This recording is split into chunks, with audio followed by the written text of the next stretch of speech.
Hello friends, welcome to Law of Mind Magic. இன்னைக்கு வீடியோல Becoming Supernatural அப்படிங்கிற புத்தகத்துல இருக்கக்கூடிய விஷயங்களை பத்தி தான் நம்ம பார்க்க போறோம். இதை எழுதினவர் டாக்டர் ஜோ டிஸ்பென்சா. இவர் ஒரு சயின்டிஸ்ட். இவர் அறிவியலையும் தியான முறைகளையும் கம்பைன் பண்ணி அற்புதமான விஷயங்களை மக்களுக்கு சொல்லி கொடுத்து அவங்களே தங்களுடைய வாழ்க்கையை மிராக்குலஸான விதத்துல மாற்ற முடியும் அப்படின்னு ப்ரூவ் பண்ணிட்டு வந்துருக்காரு. இவருடைய ஒர்க் ஷாப்ல அட்டன் பண்ண ஏகப்பட்ட பேரு சாக போற நிலையில இருக்கக்கூடிய வியாதிகளை கொண்டிருந்தாலும் எல்லாத்தையும் ஹீல் பண்ணியிருக்காங்க இந்த தியான முறைகளின் மூலமா. அந்த தியான முறைகளை இந்த புத்தகத்துல ரொம்ப கிளியரா எக்ஸ்பிளைன் பண்ணியிருக்காரு. இதை நீங்க உங்க வாழ்க்கையில் அப்ளை பண்ணும்போது நீங்களும் உங்களுடைய வாழ்க்கையை அற்புதமான முறையில் மாற்ற முடியும். நீங்க ஆசைப்படுறது எல்லாத்தையும் அச்சீவ் பண்ண முடியும். சூப்பர் நேச்சுரல் அப்படிங்கிற வார்த்தையை கேட்கும்போது உங்களுக்கு என்ன ஞாபகத்துக்கு வருது?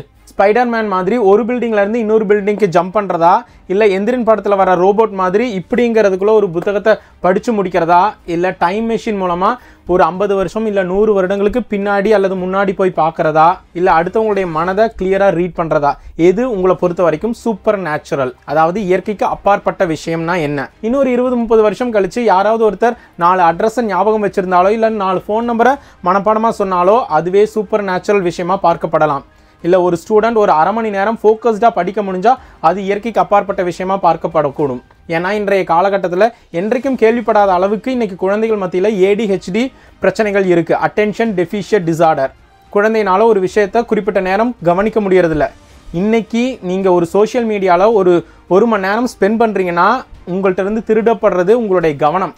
எந்த அளவுக்கு நீங்கள் சோஷியல் மீடியாவில் இன்வால்வ் ஆகுறீங்களோ அந்த அளவுக்கு நீங்கள் வேறொருத்தர் பணக்காரர் ஆகிறதுக்கு நீங்கள் ஹெல்ப் பண்ணிட்டு இருக்கீங்கன்னு அர்த்தம். ஏன் இதெல்லாம் சொல்கிறேன் அப்படின்னா இந்த கவனம் இல்லாதது தான் நம்ம ஆசைப்படுறதை அடைய முடியாததுக்கு மிக முக்கிய காரணம். டாக்டர் ஜோ டிஸ்பென்சா இந்த புத்தகத்தில் விஞ்ஞானத்தையும் மெஞ்ஞானத்தையும் கம்பைன் பண்ணி ஒரு அற்புதமான தியான முறையை சொல்லி கொடுக்குறாரு. 3வது கண்ணை திறக்கும் வழியை. 3வது கண்ணா என்ன, அதை ஏன் திறக்கணும், எப்படி திறக்கணும், அதையும் இந்த வீடியோவில் நம்ம பார்க்க போகிறோம். இந்த வீடியோவில் பார்க்க போகிற தியான முறைகளை எல்லாம் நீங்கள் ரெகுலராக ப்ராக்டிஸ் பண்ணும்பொழுது கண்டிப்பாக உங்களுடைய வாழ்க்கை மாறியே தீரும். ஒரு நீச்சல் குளத்தில் உட்காந்துட்டு நீங்கள் நீச்சல் எப்படி அடிக்கிறதுன்னு 1000 வீடியோஸ் பார்க்கலாம், புத்தகங்கள் படிக்கலாம். ஆனால் நீங்கள் தண்ணிக்குள்ளே இறங்கி பயிற்சி பண்ணும்பொழுது தான் உங்களால் நீச்சல் கற்றுக்க முடியும். அதே மாதிரி தான் நீங்கள் 3ஆம் கண்ணை திறப்பது பற்றி ஏகப்பட்ட வீடியோஸ் பார்த்தாலும் ஒவ்வொன்றையும் நீங்கள் அப்ளை பண்ணும்போது தான் உங்களால் அந்த 3வது கண்ணை திறக்க முடியும். வாங்க இந்த புத்தகத்தில் இருக்கக்கூடிய விஷயங்களை டீட்டெயிலாக பார்க்கலாம். நம்ம வாழ்க்கையை ஆசைப்பட்ட விதத்தில் ஏன் நம்மளால் மாற்ற முடியலன்னு இவர் கிளியராக எக்ஸ்பிளைன் பண்ணுறாரு. நம்ம காலையில் எந்திரிச்சோன்னே நம்ம கை முதல்ல எங்கே போகுதுன்னா மொபைல் ஃபோனை தேடி போகுது. மொபைல் ஃபோனில் இருக்கக்கூடிய எல்லா ஆப்ஸையும் ஃபஸ்ட்டு நோண்ட ஆரம்பிப்போம். வாட்ஸ்அப், ஃபேஸ்புக், இன்ஸ்டாகிராம், லிங்க்டின்னு என்னென்னலாம் இருக்குதோ எல்லா சோஷியல் மீடியாலையும் போய் அடுத்தவங்க என்ன ஸ்டேட்டஸ் வச்சுருக்காங்க, என்னென்ன ஊருக்கு போயிருக்காங்கன்னு எல்லாத்தையும் அதற்கான ஆற்றலை நம்ம செலவிடுறோம். அடுத்தது வேலையை பற்றி யோசிக்கிறோம். வேலையில் ஜாபு இல்லை கோவொர்க்கர்ஸை பற்றி யோசித்து அதில் கொஞ்சம் ஆற்றலை செலவு பண்ணுறோம். அப்புறம் நியூஸ் படிக்கிறதுல இல்லை பார்க்குறதுல உலக செய்திகள்லேருந்து உள்ளூர் செய்தி வரைக்கும் அதில் ஆற்றலை வீணாக்குறோம். அடுத்தது ஃப்ரெண்ட்ஸ் பற்றி கொஞ்சம், பேரண்ட்ஸ் பற்றி கொஞ்சம், லைஃப் பார்ட்னர் அல்லது குழந்தைங்க பற்றி கொஞ்சம், கடந்த காலத்தில் நடந்த சோகமான நிகழ்வுகளை பற்றி, இப்படி நம்மளுடைய ஆற்றல் முழுவதும் பல இடங்களில் வீண் விரயமாகுது. இப்போ இந்த இடத்துல தான் உங்களுடைய தோட்டம் இருக்குன்னு வச்சுக்கோங்க. இங்கிருந்து தண்ணி அந்த தோட்டத்துக்கு நீங்கள் பாய்ச்சுறீங்க இந்த கால்வாய் வழியாக. இந்த கால்வாயில் போகும்போது இப்படி பல இடங்களில் அந்த தண்ணீர் கிளை கால்வாய்கள் வழியாக போயிருதுன்னு வச்சுக்கோங்க. இந்த இடத்துக்கு எவ்வளோ தண்ணி போய் சேரும்? அப்போ நீங்கள் இந்த கால்வாய்களை எல்லாத்தையும் அடைச்சாதான் இதில் போகிற தண்ணி உங்களுடைய தோட்டத்துக்கு கரெக்டாக போய் சேரும். அதே மாதிரி தான் காலையில் எந்திரிச்ச உடனே உங்களுடைய கவனம் முழுவதையும் இந்த மாதிரி தேவையில்லாத விஷயங்களுக்கு வீண் விரயம் செய்யாமல் உங்களுடைய கோல் என்ன, அது எப்படி இருக்கணும், அது கிடைச்சா எப்படியெல்லாம் உங்களுடைய வாழ்க்கை இருக்கும் அப்படிங்கிறத உணர்வுபூர்வமாக கொண்டு வந்து பார்க்கணும் அப்படின்னு சொல்ல வராரு. அதற்கு தான் மென்டல் ரிஹர்சல் டெக்னிக் அல்லது மைண்ட் மூவி டெக்னிக்னு ஒரு விஷயத்த சொல்கிறாரு. அதனால நாளையிலேருந்து காலையில் எந்திரிச்சோன்னா மொபைல் ஃபோனை எடுக்காமல் முதல் அரை மணி நேரம் இதில் சொல்லப்படுற தியான முறையை செஞ்சுட்டு அதுக்கப்புறம் மென்டல் மூவி டெக்னிக்கை ட்ரை பண்ணுங்க. கண்டிப்பாக உங்களுடைய வாழ்க்கை மாறும். அடுத்தது blessing the energy centres meditation பற்றி எக்ஸ்பிளைன் பண்ணுறாரு. ரொம்ப பவர்ஃபுல்லான டெக்னிக். நமக்கு எல்லாருக்குமே தெரியும் நம்மளுடைய உடல்ல 7 சக்கரங்கள் இருக்கு. கீழே 3 சக்கரங்கள், இதயத்துல ஒரு சக்கரம், தொண்டை பகுதியில, அப்புறம் இங்க 1, மேல 1, இப்படி 7 சக்கரங்கள். இதன் மூலமா தான் ஆற்றல் டிராவல் ஆகுது. இந்த சக்கரங்கள் சரியான அலைன்மெண்ட்ல இல்லைனாவே வாழ்க்கையில நிறைய பிரச்சனைகள் இருக்கும். நிறைய யோகிகளும் சொல்றாங்க, ஞானிகளும் சொல்றாங்க 99% மக்கள் இந்த கீழே இருக்கக்கூடிய 3 சக்கரங்கள் மூலமா மட்டும்தான் தங்களுடைய வாழ்க்கையை வாழ்ந்து முடிக்கிறாங்கன்னு சொல்றாங்க. அதாவது இந்த 3 சக்கரங்களும் லோயஸ்ட் வைப்ரேஷன், அதாவது எனர்ஜி கன்சியூமர்ஸ்னு இவர் சொல்றாரு. ஒரு மனுஷன் இந்த 3 சக்கரங்கள்ல மட்டும்தான் இயங்குறான்னா அவனுடைய வாழ்க்கையில நிறைய ஆற்றலை வீணடிக்கிறான்னு அர்த்தம்னு இவர் சொல்றாரு.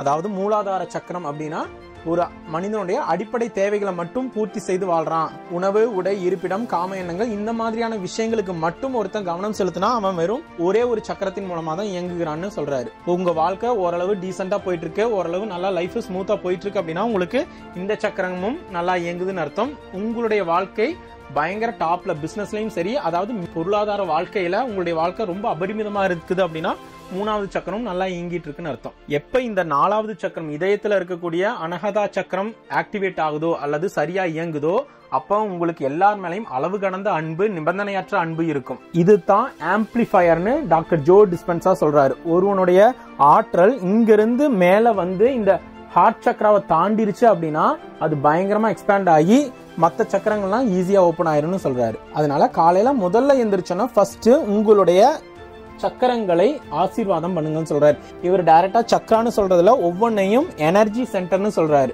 ஒவ்வொன்றுக்குள்ளேயும் ஒரு சின்ன மூளை இருக்கு. ஒவ்வொன்னையும் ஃபோக்கஸ் பண்ணி நீங்க அந்த பிரெயினை கவனிக்கும் போது அது வந்து நம்ம மெயினான மூளையோட கனெக்ட் ஆகி சரியான அலைன்மெண்ட்டுக்கு வரும்னு சொல்றாரு. இவருடைய ஒர்க் ஷாப்ல இந்த மெடிடேஷன் பண்றதுக்கு முன்னாடி ஒரு டெஸ்ட் பண்ணிருக்காங்க. இந்த மெடிடேஷன் பண்ணதுக்கு அப்புறம் ஒரு டெஸ்ட் பண்ணிருக்காங்க. பண்றதுக்கு முன்னாடி மக்களுடைய சக்கரங்கள் ஒரே சீரா இல்ல, ஒரே அலைன்மெண்ட்ல இல்ல, இங்க ஒண்ணு இங்க ஒண்ணு இங்க ஒண்ணு இப்படியெல்லாம் அலைன்மெண்ட் மாறி மாறி இருந்திருக்கு. இந்த எனர்ஜி சென்டரை பிளஸ் பண்ற அந்த மெடிடேஷன் பண்ணதுக்கு அப்புறம் ஒரே நேர்கோட்டுக்கு வந்திருக்கு. ரொம்ப சிம்பிளான மெடிடேஷன் தான். ஒவ்வொன்றுக்கும் 1 நிமிஷம் அல்லது 2 நிமிஷம் ஸ்பெண்ட் பண்ணுங்க.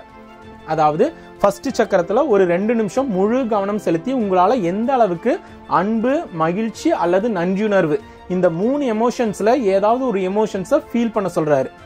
எவ்வளோ மேக்சிமமா ஃபீல் பண்ண முடியுதோ அந்த அளவுக்கு சீக்கிரமா ஒவ்வொரு சக்கரமும் ஆக்டிவேட் ஆகும்னு சொல்றாரு. நம்மளுடைய வாழ்க்கையை ஏற்கனவே பிரச்சனையா இருக்கு, இதுல அன்பையும் மகிழ்ச்சியையும் யோசிக்கவே முடியாது அப்படின்னா இருக்கிறதுலே பெஸ்ட் எமோஷன் நன்றியுணர்வு. உங்ககிட்ட இருக்கக்கூடிய விஷயங்களை நினைச்சு நன்றியுணர்வை ரைஸ் பண்ணுங்கன்னு சொல்றாரு. ஒவ்வொரு எனர்ஜி சென்டருக்கும் 2 நிமிஷம் ஸ்பெண்ட் பண்ணி ஃபோக்கஸ் பண்ணி எமோஷன்ஸோட அதை சுத்தி இருக்கக்கூடிய பகுதியை கவனத்தோட பாருங்க. அப்படி ஒவ்வொரு சக்கரத்தையா கவனிச்சுட்டு வாங்க. இப்படி பண்ணும்போது முதல் 15 நிமிஷம் இந்த எனர்ஜி சென்டரை பிளஸ் பண்ணுவீங்க. அதுக்கு அடுத்தது முக்கியமான பைனியல் கிளாண்ட் ஆக்டிவேஷன், அதாவது 3வது கண்ணை திறக்கிற ஒரு டெக்னிக்கை சொல்லி கொடுக்கிறாரு. எல்லா சித்தர்களும் யோகிகளும் சொல்றது 3வது கண்ணை திறந்தா ஞானம் பெற முடியும்னு. 3வது கண்ணு உள்ள எந்த ஒரு கண்ணும் இல்லை. ஆனா சயின்டிஸ்ட் என்ன சொல்றாங்க அப்படின்னா இந்த பைனியல் கிளாண்டுன்னு ஒரு சுரப்பி இருக்கு. அதைத்தான் எல்லாரும் 3வது கண்ணு சொல்றாங்க. பைனியல் கிளாண்ட் எங்க இருக்குதுன்னா இந்த இடத்துல நெத்தி போட்டுக்கு, அதே மாதிரி சைட் வியூல பாத்தீங்கன்னா இங்கிருந்து கனெக்ட் ஆகிற இந்த பாயிண்ட் இந்த இடத்துல தான் இருக்கு. ஒரு அரிசியை விட கொஞ்சம் பெரிய சைஸ்ல இருக்கும். இது 2 முக்கியமான ஹார்மோன்ஸை சுரக்குது, செரட்டோனின் அண்ட் மெலட்டோனின். காலையில் நல்லா தூங்கிட்டு இருக்கும் போது சூரிய வெளிச்சம் வந்தாலோ அல்லது லைட் போடும்போது இந்த பைனியல் கிளாண்ட் செரட்டோனின்கிற ஹார்மோனை சுரக்க ஆரம்பிக்கும். அந்த வெளிச்சம் படும்போது அந்த செரட்டோனின் தான் நமக்கு விழிப்புணர்வை உண்டாக்கி நம்ம இந்த டைம் ஸ்பேஸ் வேர்ல்டுல இருக்கோம் அப்படிங்கிற உணர்வு நிலைக்கு நம்மளை, அதாவது தூக்கத்துல இருந்து அந்த விழிப்பு நிலைக்கு கொண்டு வரும். முக்கியமான ஒரு ஹார்மோன். அதே மாதிரி நைட்டு இருட்டானதுக்கு அப்புறம் லைட்லாம் ஆஃப் பண்ணதுக்கு அப்புறம் படுக்க போகும்போது இது மெலட்டோனின் அப்படிங்கிற ஒரு ஹார்மோனை சுரந்து நமக்கு தூக்கத்தை வரவழைக்கும். ஸ்ட்ரெஸ்ல இருக்கும்போது இந்த பைனியல் கிளாண்ட் மெலட்டோனினை சுரக்கிறது கம்மி பண்ணும். அதனாலதான் நிறைய பிரச்சனைகளோட இருக்கிறவங்க படுக்கும்போது அவங்களுக்கு படுத்தோன்னா தூக்கம் வராது. ஏன்னா மெலட்டோனின் சரியா சுரக்காது இந்த பைனியல் கிளாண்ட். அதனால 2 முக்கியமான ஹார்மோனை சுரக்கிற முக்கிய பணியை இந்த பைனியல் கிளாண்ட் செய்யுது. அது மட்டும் இல்லாம இந்த பைனியல் கிளாண்டை சுத்தி நிறைய சின்ன சின்ன கிறிஸ்டல்ஸ் இருக்குன்னு டாக்டர் ஜோ டிஸ்பென்சா சொல்றாரு. அந்த சின்ன சின்ன கிறிஸ்டல்ஸ் ஒவ்வொன்றும் ஒரு ஆண்டனா அப்படின்னு சொல்றாரு. அந்த கிறிஸ்டல்ஸை நம்ம ஒரு மெக்கானிக்கல் ப்ரெஷர் கொடுக்கும்போது அது எலக்ட்ரோ மேக்னெட்டிக் ஃபீல்டு, அதாவது மின்காந்த புலத்தை ஏற்படுத்தும். அந்த எலக்ட்ரோ மேக்னெட்டிக் ஃபீல்டு இந்த யூனிவர்சல் பூமிக்கு சுற்றி ஒரு எலக்ட்ரோ மேக்னெட்டிக் ஃபீல்டு இருக்கு. அந்த ஃபீல்டோட கனெக்ட் ஆகிட்டு உங்களுக்கு வேணுங்கிற இன்ஃபர்மேஷன்ஸ் அல்லது விஷன்ஸ், ஃபியூச்சரை பற்றி இல்லை உங்களுடைய பிரச்சனைகளுக்கான தீர்வுகள் எல்லாத்தையும் உங்களுக்கு கிடைக்கும் அப்படின்னு சொல்றாரு. பைனியல் கிளாண்டை எப்படி ஆக்டிவேட் பண்றது? ஏற்கனவே பார்த்தோம், நம்ம எல்லாருக்கும் 7 சக்கரங்கள் இருக்கும். இந்த மூலாதார சக்கரத்துல தான் குண்டலினி ஆற்றல் அப்படின்னு சொல்லக்கூடிய காயில்டு எனர்ஜி இருக்குன்னு சொல்றாரு. நம்மளுடைய முதுகெலும்போட அடிப்பகுதியில ஒரு அபரிவிதமான ஆற்றல் இருக்கு. அந்த ஆற்றலை நீங்க இந்த நெற்றி பொட்டுக்கு கொண்டு வந்தீங்கன்னா உங்களால் பீனியல் கிளாண்டை ஆக்டிவேட் பண்ண முடியும்னு சொல்கிறாரு. கண்களை மூடி ஃபர்ஸ்ட் 15 நிமிஷம் எனர்ஜி சென்டர்ஸை பிளஸ் பண்ணதுக்கப்புறம் அந்த பேஸ் மூலாதாரத்திலிருந்து ஒரு ஆற்றல் எழும்பி போகிற மாதிரி விஜுவலைஸ் பண்ணுங்க. கண்களை மூடி அப்படி கற்பனை பண்ணுங்க. ஒவ்வொரு சக்கரத்தின் வழியாக அது பாஞ்சு இங்கே கொண்டு வந்து நிறுத்தணும். எப்படி பண்ணணும்னா இன்ஹேல் பண்ணும்போது அந்த எனர்ஜி கீழே இருந்து மேலே போகிற மாதிரி, மூச்சை உள்ளே இழுக்கும் போது அந்த எனர்ஜி பேஸ் பாயிண்ட்ல இருந்து மேலே வருது. ஸ்லோவா இன்ஹேல் பண்ணி இந்த இடத்துக்கு கொண்டு வந்ததுக்கு அப்புறம் ஹோல்ட் பண்ணுங்க. ஸ்ட்ரால நீங்க தண்ணியை உறிஞ்சு மேலே விரலை வச்சு ஹோல்ட் பண்ணீங்கன்னா அந்த ஸ்ட்ரா முழுவதும் நீர் நிரம்பி இருக்குதோ அதே மாதிரி சுவாசத்தை உள்ளே இழுத்து இங்கே கொண்டு வந்து நிறுத்தும் போது அந்த எல்லா எனர்ஜி சென்டர்ஸ்லையும் அந்த குண்டலினி ஆற்றல் நிரம்பி இருக்கிறத கற்பனை பண்ணி பாருங்க. அப்ப இந்த இடத்துல லைட்டா ஒரு அழுத்தத்தை உணர்வீங்க. அப்படி அந்த சுவாசத்தை ஹோல்ட் பண்ணி வைக்கும்போது அப்புறம் ரிலீஸ் பண்ணும்போது அந்த பைனியல் கிளாண்ட்ல சுத்தி இருக்கக்கூடிய அந்த கால்சியம் கிறிஸ்டல்ஸ்ல ஒரு ப்ரெஷரை இது கிரியேட் பண்ணும். அதுதான் உங்களுக்கு அந்த எலக்ட்ரோ மேக்னெட்டிக் ஃபீல்டை உண்டு பண்ணும் அப்படின்னு சொல்றாரு. இது ஒரு 15 முறை பண்ணுங்க. ஒவ்வொரு இன்ஹேலின் போதும் அந்த குண்டலினி ஆற்றல் ஒவ்வொரு சக்கரத்தின் வழியா மேலே வந்து நிக்குது. ஹோல்ட் பண்றீங்க. எவ்வளோ நேரம் ஹோல்ட் பண்றது? ஒரு 5-6 செகண்ட்ஸ் மட்டும். உங்களால எவ்வளோ நேரம் முடியுதோ. ரொம்ப ஸ்ட்ரெயின் பண்ணி இதெல்லாம் பண்ணாதீங்க. ஒரு 5 செகண்ட் ஹோல்ட் பண்ண முடிஞ்சா மூச்சை நிறுத்தி வைங்க. அதுக்கப்புறம் ஸ்லோவா எக்ஸ்ஹேல் பண்ணுங்க. இப்படி ஒரு 15 நிமிஷம். நடுராத்திரி 1 மணிலிருந்து 4 மணி வரைக்கும் தான் இந்த பைனியல் கிளாண்ட், சித்தர்கள் இதை ஆனந்த சுரப்பின்னு சொல்றாங்க. இந்த பைனியல் கிளாண்ட் அந்த மெலட்டோனின்கிற அந்த ஹார்மோனை சுரக்குமா. அதனால 3 to 4 அந்த நேரத்துல இந்த பைனியல் கிளாண்ட் ஆக்டிவேஷன் பண்றது ரொம்ப ரொம்ப நல்லதுன்னு இவர் சொல்றாரு. அதனால தினமும் ஒரு சரியான நேரத்தை ஃபிக்ஸ் பண்ணிக்கோங்க. 4 மணினா 4 மணி. அதற்காக ஒரு தனியான ஒரு இடத்தையும் ஃபிக்ஸ் பண்ணிக்கோங்க. ரெகுலரா ஒரே இடத்துல ஒரே நேரத்துல நீங்க ஒரு விஷயத்த பண்ணும்போது அந்த இடத்துக்கு போனாலே அந்த வைப்ரேஷன் ஆட்டோமேட்டிக்கா கிரியேட் ஆயிரும். இதை பண்ணதுக்கு அப்புறம் அடுத்து ஒரு 15 நிமிஷம் தரையில படுத்து உடலை தளர்த்தி ரிலாக்ஸ் பண்ண சொல்றாரு. ஏன்னா ஒவ்வொரு சக்கரத்தின் வழியா நம்ம பிளஸ் பண்ணியாச்சு, அந்த ஆற்றலை மேலே எழுப்பியாச்சு. இதுக்கப்புறம் நம்மளுடைய ஆழ்மனம் மீதி வேலையெல்லாம் பார்த்துக்குன்னு சொல்றாரு. அதாவது சப்கான்ஷியஸ் மைண்ட் உங்களுடைய வாழ்க்கைக்கு தேவையான எல்லா விஷயங்களையும் கவனித்துக் கொள்ளும். அந்த அடுத்த 15 நிமிஷம் கண்களை மூடி ரிலாக்ஸ்டா உங்களுக்கு வாழ்க்கையில எதெல்லாம் அச்சீவ் பண்ணணுமோ அதெல்லாம் கண் முன்னாடி அந்த மனக்காட்சியில கொண்டு வந்து பார்க்கலாம். இதுதான் மென்டல் ரிஹர்சல் டெக்னிக். 3/4 மணி நேரத்தை 1/4 மணி நேரம் 1/4 மணி நேரம் 1/4 மணி நேரமா பிரிச்சுக்கிட்டு முதல் 1/4 மணி நேரம் பிளஸிங் த எனர்ஜி சென்டர்ஸ், 2வது 1/4 மணி நேரம் இந்த மூலாதாரத்தில் இருக்கக்கூடிய குண்டலினி ஆற்றலை நெற்றிக்கண்ணுக்கு கொண்டு வந்து நிறுத்துங்க. அடுத்த 15 நிமிஷம் உடலை தளர்த்தி பெட்லயோ இல்ல தரையிலையோ படுத்து உங்களுடைய வாழ்க்கை எப்படி இருக்கணும்னு ஆசைப்படுறீங்களோ அதை விஜுவலைஸ் பண்ணி பார்க்க சொல்றாரு.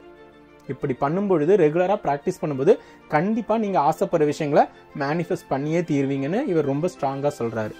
நீங்க ஆசைப்படுற விஷயங்களை மேனிஃபெஸ்ட் பண்றதோட உங்களுடைய உடல் ஒவ்வொரு நாளும் இளமையா மாறிட்டே வரும். நோய்கள் எல்லாம் கியூர் ஆயிரும். இது வரைக்கும் உணராத ஒரு எனர்ஜியை இதுக்கப்புறம் இந்த பயிற்சிகளை தொடர்ந்து செய்யும் போது உங்களால உணர முடியும். எந்த ஒரு வேலையும் ரொம்ப கிரியேட்டிவா செய்து முடிப்பீங்க. இதுக்கு முன்னாடி 1 மணி நேரத்துல செஞ்சுட்டு இருக்கீங்க, ரொம்ப காம்ப்ளிகேட்டட் விஷயங்களா ரொம்ப சுலபமா கிரியேட்டிவா செய்து முடிக்க முடியும். அந்த யூனிவர்ஸே உங்க பின்னாடி நின்று புது புது ஐடியாஸை தர்றதை நீங்க ஃபீல் பண்ணுவீங்கன்னு சொல்றாரு. இது காலையில நீங்க பண்ண வேண்டிய மெடிடேஷன். பகல் டைம்ல ஏதாவது ஒரு டிஸ்டர்பன்ஸ் வந்தாலோ இல்ல ஸ்ட்ரெஸ் ஆனீங்கனாலோ ஒரு சின்ன மெடிடேஷனை ட்ரை பண்ண சொல்றாரு. பிரெயின் ஹார்ட் கோஹிரன்ஸ் அப்படின்னு சொல்றாரு. எப்பெல்லாம் நீங்க ஸ்ட்ரெஸ்டா ஃபீல் பண்றீங்களோ தனிமையான ஒரு இடத்துல போய் ஒரு 5 நிமிஷம் இதுக்கு ஸ்பெண்ட் பண்ணுங்க. கண்களை மூடி உட்காந்து உங்களுடைய இதயத்தின் பகுதியில கைகளை வச்சு இதயத்தின் துடிப்பை உணர்ந்துட்டு உங்களால எந்த அளவுக்கு அன்பை ஃபீல் பண்ண முடியுமோ ஃபீல் பண்ணி பாருங்க. உங்களுக்கு யாருனாலையாவது கோபம் வந்தா வருத்தம் வந்தா அவங்க எல்லாத்தையும் ஐ forgive you, please forgive me, நான் உன்னை மன்னிக்கிறேன், நீ என்ன மன்னிச்சிருன்னு மனதளவுல சொல்லுங்கன்னு சொல்றாரு. இப்படி ஒரு 5 நிமிஷம் செய்யும் பொழுது நீங்க அந்த ஸ்ட்ரெஸ்ல இருந்து வெளியில வந்துருவீங்க. அதுக்கப்புறம் உங்களுடைய எனர்ஜி சென்டர்ஸும் ரொம்ப பெர்ஃபெக்ட்டா வேலை செய்யும் அப்படின்னு சொல்றாரு. அடுத்தது உங்களுடைய ஒவ்வொரு கணத்திலையும் எந்த மாதிரியான சிந்தனைகள் உங்களுக்கு இருக்குன்னு யோசிச்சு பார்க்க சொல்றாரு. இந்த மொமெண்ட்ல நீங்க கடந்த காலத்துல நடந்த பிரச்சனைகள் அல்லது இழப்புகளை பத்தி யோசிச்சுட்டு இருக்கீங்களா? அல்லது எதிர்காலத்துல நடக்கக்கூடிய தெரிஞ்ச விஷயங்களை பத்தி, அதாவது இன்னைக்கு ஆபீஸ் போனா இந்த வேலையை பண்ணணும், இந்த நபரை பார்க்கணும்னு பிரிடிக்டபிள் ஃபியூச்சரை பத்தி யோசிச்சுட்டு இருக்கீங்களா? இந்த மொமெண்ட்ல தெரிஞ்ச கடந்த காலத்தையும் தெரிஞ்ச எதிர்காலத்தையும் நினைச்சிட்டு இருந்தீங்கன்னா உங்களுடைய வாழ்க்கை ஒன்றும் அற்புதமா மாறிடாது. அதாவது என்டர் இன்டு தி அன்னோன், தெரியாத ஒரு விஷயத்தை பத்தி யோசிங்க அப்படின்னு சொல்றாரு. நீங்க ஆசைப்படுற வாழ்க்கை உங்களுக்கு கிடைச்சா என்னென்ன விஷயங்கள்லாம் உங்களால அனுபவிக்க முடியும்னு அந்த தெரியாத உலகத்துக்குள்ள போய் பார்க்க சொல்றாரு. அதான் இவர் மென்டல் ரிஹர்சல் டெக்னிக்னு சொல்றாரு. இதுக்கு ஏகப்பட்ட ஸ்டடிஸ் பண்ணிருக்காங்க. அதுல ஒரு ஸ்டடியை பத்தி இதுல எக்ஸ்பிளைன் பண்ணிருக்காரு. 2 குரூப் ஆஃப் ஸ்டூடெண்ட்ஸ் எடுத்துக்கிட்டாங்க. ஒரு குரூப்புக்கு பியானோவை பத்தி கிளியரான இன்ஸ்ட்ரக்ஷன்ஸ் கொடுத்திருக்காங்க. தினமும் 1 மணி நேரம் பியானோவை பிராக்டிஸ் பண்றதை பத்தியும் சொல்லி கொடுத்திருக்காங்க. ஒவ்வொரு நோட்டும் ஒவ்வொரு கீயும் எப்படி பிராக்டிஸ் பண்றதுன்னு. அதே மாதிரி இன்னொரு குரூப்புக்கு பியானோவை எப்படி பயன்படுத்துறது, ஒவ்வொரு கீயை பத்தி கிளியரான இன்ஸ்ட்ரக்ஷன்ஸ் கொடுத்திருக்காங்க. ஆனா அவங்களுக்கு பியானோவை கொடுத்து பிராக்டிஸ் பண்றதுக்கெல்லாம் டைம் கொடுக்கல. ஆனா தினமும் 1 மணி நேரம் கண்ணை மூடி ஒவ்வொரு கீயையும் எப்படி வாசிக்கிறது அப்படிங்கறத விஷுவலைஸ் பண்ணி பார்க்க சொல்லியிருக்காங்க. 2 வாரம் கழிச்சு 2 குரூப்பையும் பியானோ முன்னாடி உட்காந்து வாசிக்க சொல்றாங்க. ஃபர்ஸ்ட் குரூப் எந்த அளவுக்கு வாசிக்கிறாங்களோ அதே அளவுக்கு 2வது குரூப்பாலையும் வாசிக்க முடியுது. அது எப்படி சாத்தியம்? இதுதான் இவர் சொல்றாரு. உங்களுடைய மூளைக்கு எந்த விஷயத்த அதிகமா மனக்காட்சி பண்றீங்களோ அதற்கு உங்களுடைய உடலை அந்த மூளை ஆயத்தம் பண்ணிரும் அப்படின்னு சொல்றாரு. இது வெறும் ஒரு திறமையை வளர்க்கறதுக்கு மட்டும் இல்ல, உடல்ல இருக்கக்கூடிய வியாதிகளை குணமாக்குறதுக்கும் இந்த மாதிரி மென்டல் ரிஹர்சல் டெக்னிக்கை ட்ரை பண்ணலாம். அதனால ரெகுலரா உங்களுடைய வாழ்க்கையில விஷுவலைசேஷன் அல்லது இந்த மென்டல் ரிஹர்சல் டெக்னிக்கை நீங்க ட்ரை பண்ணும்போது உங்களுடைய வாழ்க்கை கண்டிப்பா உங்களுக்கு பிடிச்ச விதத்துல மாறும்னு இவரு உறுதியா சொல்றாரு. நீங்க அடுத்த 5 வருஷத்துல இன்னொரு நபரா கண்டிப்பா மாறத்தான் போறீங்க. ஆனா அது எப்படிப்பட்ட நபர்னு நீங்க தான் முடிவு பண்ணணும். உங்களுடைய உணர்வுகளும் எண்ணங்களும் வார்த்தைகளும் தான் முடிவு பண்ணுதுன்னு சொல்றாரு. அதனால நீங்க ஒவ்வொரு நாளும் தவறாம இந்த தியான முறைகளை செய்யும் போது உங்க வாழ்க்கை அற்புதமா மாறும். பிகமிங் சூப்பர் நேச்சுரல் இந்த புத்தகத்துல பார்த்த விஷயங்களும் 3வது கண்ணை திறக்கும் வழியும் அந்த எனர்ஜி சென்டர்ஸை ஆசீர்வதிக்கிற முறையும் உங்களுடைய வாழ்க்கைக்கு பயனுள்ள விதத்துல இருக்கும்னு நான் நம்புறேன்.